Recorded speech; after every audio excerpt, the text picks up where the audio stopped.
Total shutdown leirabasu government employees sing office kanaba chief secretary na kanba order thokre. Tronglaubi mihat ke mayokta miyam nakanba total shutdown gi khongjang changsilabasu government employees sing sungsoi soijana office karakadabani office karaktaba singi mathakta chap chap action logani haina Manipur lenga ki chief secretary Punit Kumar Goyal na order thokna khangankre chief secretary na thokiba thuba order amagi matung inna administrative secretary sing amasung head of department sing da tongan ba group sing na vangi khongjang changsinba natraga apan ara kaya pirabasu subordinate office yauna makhoi gi mari leinaba office sing sungsoi soidana attend taunaba Akanba directive pikre district singi leiriba district commissioner sing da su makhoi gi district sing da leiriba government employees sing sungsoi soidana function tawhanaba masung employee singi attendance check tawgadabani loinana attendance singi report adu mari leinaba department sing da support taunaba khangankre Government order asigi mayokta kanagumba employees singna mari leinaba authority dagi mangjawnana ayaba lawba tawdana office karaktaba tarabadi department proceeding lokhatkani government administration da hena smooth oina function tawba yanabagidamagta employees singna cooperation pigadabani haibagi Akanba warning kaya su yauri hairi panbayabadi tonglawbi mihat ke mayokta hojik sathariba total shutdown asina maram oiraga Protesters singna lambi sorokta tholaktuna vangi khongjang changsin bana maram oiraga haujigasi miyam tuthokasin tawbada hena khudong sadaba phibam kaya mayoknaribani Micham hatpagi mayokta Meitei Amadi Tangkhulna Khumal Lampakta protest tawkre Imphal ukhul lambida mala laijadaba micham attack thaduna miyoi ani hatkibagi mayokta Tangkhul amasung Meitei furuki miyoi singna Khumal Lampakta wakan mifam phamkre Tangkhul Avenue Village Khumal Lampak Apanba Association amasung Nagaram Village na khusam naraga wakan mifam madu chathakibani Khongjang aduda saruk yakiba singna Tronglaubi amadi Ukrul District T.M. Kasomda Kuki militant sing na tatharakiba thawong adubu yaningdaba phongdoktuna kholau kaya lauki April 19 da NH National Highway 202 gi Kasom manakta Tangkhul Naga ani hatkibagi loinana atopa kaya maru masoka panangankiba amadi April 3 Bisnupur District ki Tonglawbida chahi noriba masin mawpa hatkibagi tawdogadubu Khongjang saruk yariba singna kanba mawngda yaningda phongdoki Khongjang aduga mari leinana Nagaram Village ki JK Rakhan nahai mara laijadaba micham kayada hanjin attack chatharakpagi thawong yaningda phongdokuna Khongjang asi chathabani haina mahakna phongdoki Naga micham mani hatkraba matungda UNC na Naga tapmafamsingda numit humnegi shutdown lakthokre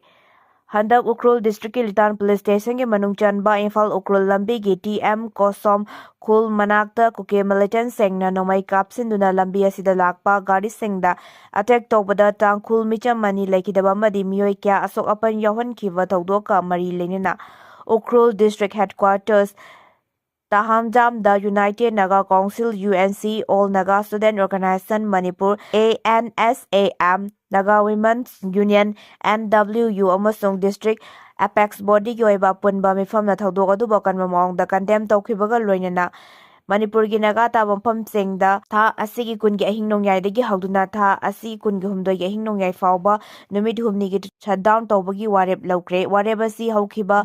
laukhibaga loinana shutdown manungda Kuki singna social amasung economic mari thamdaba amadi awaba phongdok lingai manungda Naga singna Kuki singi Thabak Thouram singda saruk yadaba haina warep lauki shutdown manungda essential service ki oina di komthokani hairi tha asigi 18 da laukhiba warep ki matung na thasi kulhumdoi numidang pung 3:30 tabada Naga District Headquarters khudingmakta laikidraba singi mafam dekai khumna bot poina candle thanduna awawa phongdokani hairiba thoram sing asida lamdam asigi miya amasung CSO sing amasung institution singna warep sing asida corporate pibinaba appeal tawrakli Ukrul District Headquarters da pangthokiba meeting adu hek loibaga UNC gi President NG Lohar na pangmi sing da phongdokibada TM Kasom gi thawdok adu militant singna Naga singda tamna yamna sakhotaba muongda sathakiba attack amani ban tokpinaba CM na miyamda appeal tawkre hauji chathariba ban total shutdown asi miyamna thengnariba waba khudong sadaba si yengbiraga tokpinaba Chief Minister Yumnam Khemsana mari leinaba singda appeal tawkre kumja 1992 gi April kunda Khurai Chingambom Mandafta Japanna Nongthoktagi bom tharaduna micham miyam hatkiba thodok adubu ningsingba oina pangthokpa Thouramda Chief Guest oikiba Chief Minister na hai Anishuba Lanjau matamgi wari asi ahal laman singna lirambadagi takre adubu thodok thoklabanina mafamsida lakpadi mahakki oina ngasina ahanbani lan haibasina micham miyamda sathiraba chaitheng piri United Nationsna fanakana honajarabasu lal haibasi adumak thokli Manipurda hauzik thokliba wathok asigi matangda mahakna hai tronglawbida chahi yamna nauriba angang ani hatkibagi thodok asi Manipur miyamgi thammoi yamna kaiba numit oike maikayadomda CCTV camera na singba amata leitabanina thodok aduda kana chenabagi haibasi puthok haibasi khudakta hekta ngamloi matam khara dedumak changani iramasigi matangda mahakna JAC gi mihutsinga anirak hanna wari sanare makoina demand tawdaba haibadi angang ani adugi apokpadu BSF ASI haibadu MR da natragana IRB da tunaba post ama pirage amasung mahaki loinabisu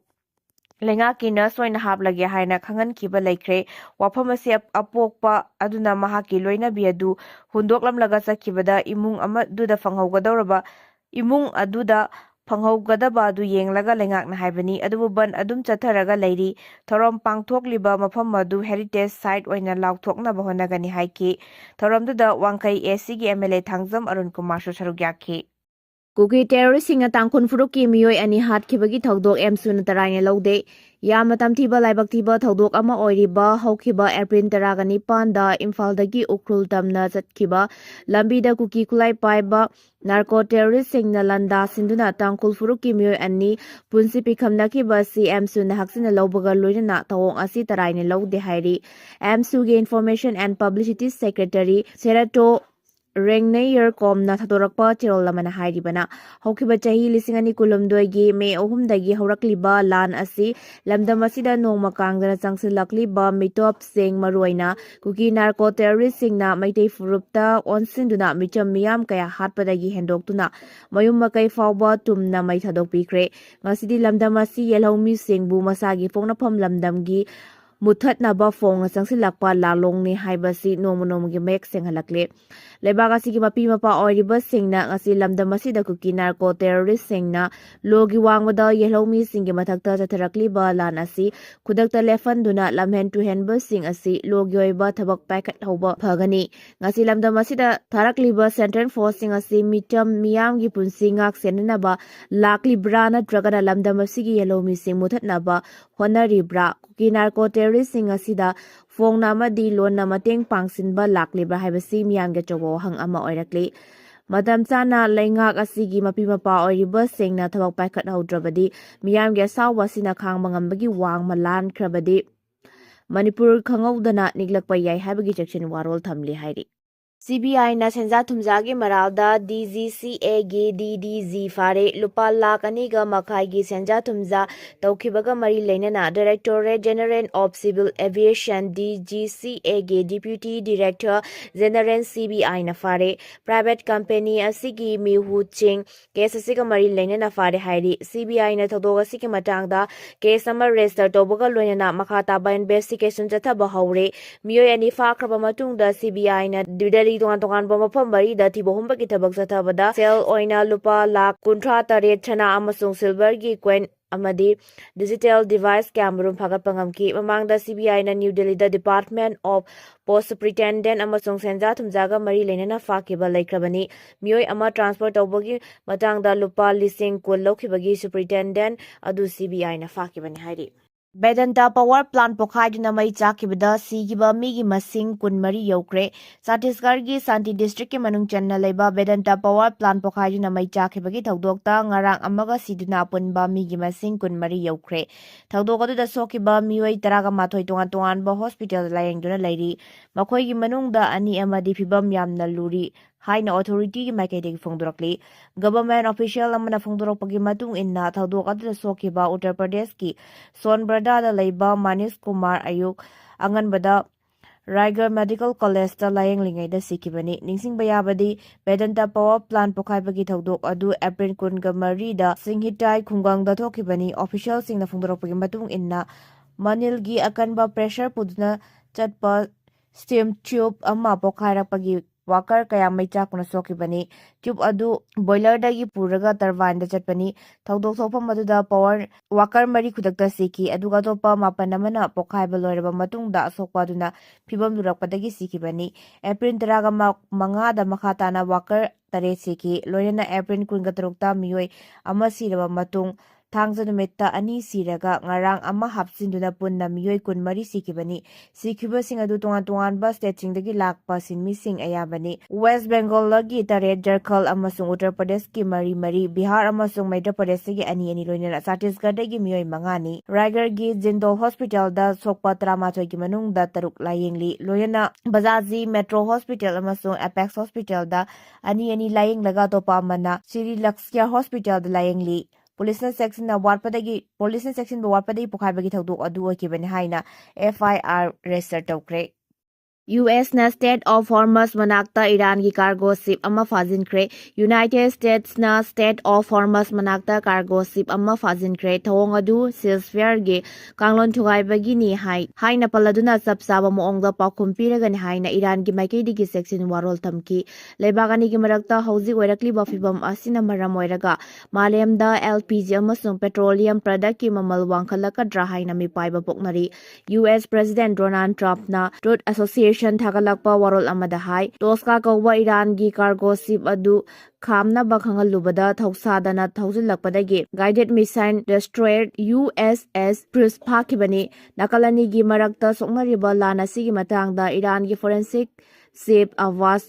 ꯃꯁꯖꯦꯗꯤꯅ ꯐꯣꯡꯗꯣꯛꯈꯤꯕꯒꯤ ꯃꯇꯨꯡꯏꯟꯅ ꯍꯧꯖꯤꯛ ꯐꯥꯎꯕꯗ ꯃꯤꯑꯣꯏ 3,335 ꯂꯥꯟꯗ ꯁꯤꯈ꯭ꯔꯦ ꯍꯥꯏꯔꯤ꯫ ꯂꯩꯈꯤꯗ꯭ꯔꯕꯁꯤꯡ ꯑꯁꯤꯒꯤ ꯃꯅꯨꯡꯗ ꯅꯨꯄꯥ 2,995 ꯑꯃꯁꯨꯡ ꯅꯨꯄꯤ 1,133 ꯌꯥꯎꯔꯤ꯫ ꯆꯍꯤ 19 ꯁꯨꯗ꯭ꯔꯤꯕ ꯑꯉꯥꯡ 333ꯁꯨ ꯁꯤꯈ꯭ꯔꯦ ꯍꯥꯏꯔꯤ꯫ ꯀꯥꯔꯒꯣ ꯁꯤꯞ ꯑꯃ ꯐꯥꯖꯤꯟꯈꯤꯕꯒꯤ ꯃꯥꯌꯣꯛꯇ ꯏꯔꯥꯟꯅ ꯆꯞ ꯆꯥꯕ ꯄꯥꯎꯈꯨꯝ ꯄꯤꯅꯕ ꯁꯦꯝ ꯁꯥꯔꯦ ꯍꯥꯏꯅ ꯂꯥꯎꯊꯣꯛꯈꯤꯕꯒꯤ ꯃꯇꯨꯡ ꯏꯟꯅ ꯁꯤ ꯑꯣꯐ ꯑꯣꯃꯥꯟꯗ ꯂꯩꯕ USꯒꯤ ꯗꯦꯁꯇ꯭ꯔꯣꯌꯔ ꯑꯃꯗ ꯏꯔꯥꯟꯅ ꯗ꯭ꯔꯣꯟ ꯁ꯭ꯇ꯭ꯔꯥꯏꯛ ꯆꯠꯊꯈ꯭ꯔꯦ ꯍꯥꯏꯔꯤ꯫ ꯆꯍꯤ 15ꯀꯤ ꯃꯇꯨꯡꯗ ꯂꯣꯒꯤ ꯋꯥꯡꯃꯗ ꯔꯦꯗ ꯆꯠꯊꯔꯨꯕ CBI ꯑꯣꯐꯤꯁꯔ 2 ꯃꯔꯥꯜ ꯄꯤꯈ꯭ꯔꯦ꯫ ꯗꯦꯜꯂꯤꯒꯤ 30 ꯍꯖꯥꯔꯤ ꯀꯣꯔꯠ ꯁꯤꯡꯒꯤ ꯖꯨꯗꯤꯁꯤꯌꯦꯜ ꯃꯦꯖꯤꯁꯇ꯭ꯔꯦꯠ ꯐꯥꯔꯁꯠ ꯀ꯭ꯂꯥꯁ ꯁꯥꯁꯪ ꯅꯟꯗꯥ ꯕꯣꯠꯅ CBIꯒꯤ ꯏꯟꯁꯄꯦꯛꯇꯔ BK ꯄꯥꯟꯗꯦ ꯑꯃꯁꯨꯡ ꯗꯤꯄ꯭ꯌꯨꯇꯤ ꯁꯨꯄꯔꯤꯟꯇꯦꯟꯗꯦꯟꯠ ꯑꯣꯐ ꯄꯨꯂꯤꯁ ꯔꯥꯝꯅꯤꯁꯄꯨ ꯆꯍꯤ 15ꯀꯤ ꯃꯇꯨꯡꯗ ꯃꯈꯣꯏꯅ ꯍꯥꯟꯅ ꯂꯣꯒꯤ ꯋꯥꯡꯃꯗ ꯀꯦꯁ ꯆꯠꯊꯔꯨꯕꯒꯤꯗꯃꯛ IPC ꯁꯦꯛꯁꯟ 323, 427, 448 ꯑꯃꯁꯨꯡ 34ꯒꯤ ꯃꯈꯥꯗ ꯃꯔꯥꯜ ꯂꯩꯔꯦ ꯍꯥꯏꯅ ꯂꯥꯎꯊꯣꯛꯈ꯭ꯔꯦ꯫ ꯀꯣꯔꯠꯅ ꯄꯤꯈꯤꯕ ꯔꯨꯂꯤꯡꯗ CBIꯒꯤ ꯑꯣꯐꯤꯁꯔꯁꯤꯡ ꯑꯗꯨꯅ ꯔꯦꯗ ꯆꯠꯊꯈꯤꯕ ꯑꯗꯨ ꯑꯇꯝꯅꯅ ꯆꯠꯊꯈꯤꯕꯅꯤ, ꯂꯣꯏꯅꯅ ꯃꯈꯣꯏꯒꯤ ꯄꯤꯔꯤꯕ ꯔꯣꯒꯤ ꯑꯣꯊꯣꯔꯤꯇꯤꯗꯒꯤ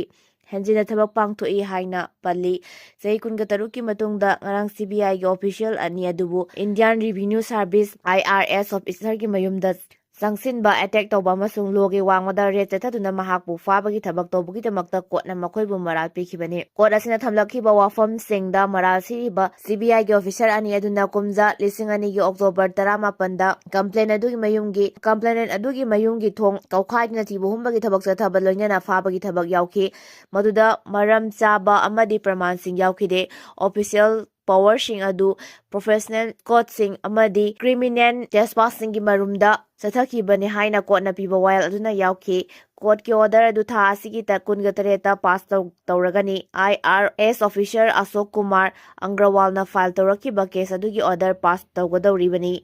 IRS ꯑꯣꯐꯤꯁꯔꯗꯨꯅ ꯃꯍꯥꯛꯀꯤ ꯄশ্ꯆꯤꯝ ꯕꯤꯍꯥꯔꯗ ꯂꯩꯕ ꯃꯌꯨꯝꯗ ꯑꯌꯨꯛ ꯑꯉꯟꯕꯗ ꯃꯔꯥꯜ ꯁꯤꯔꯕ CBI ꯑꯣꯐꯤꯁꯔꯁꯤꯡ ꯑꯗꯨꯅ ꯑꯌꯨꯛꯀꯤ ꯄꯨꯡ 5:30 ꯇꯥꯕꯗ ꯊꯣꯡ ꯀꯧꯈꯥꯏꯗꯨꯅ ꯃꯍꯥꯛꯄꯨ ꯐꯨꯕ ꯆꯩꯕ ꯇꯧꯈꯤ꯫ ꯏꯃꯨꯡ ꯃꯅꯨꯡꯒꯤ ꯃꯤꯑꯣꯏꯁꯤꯡ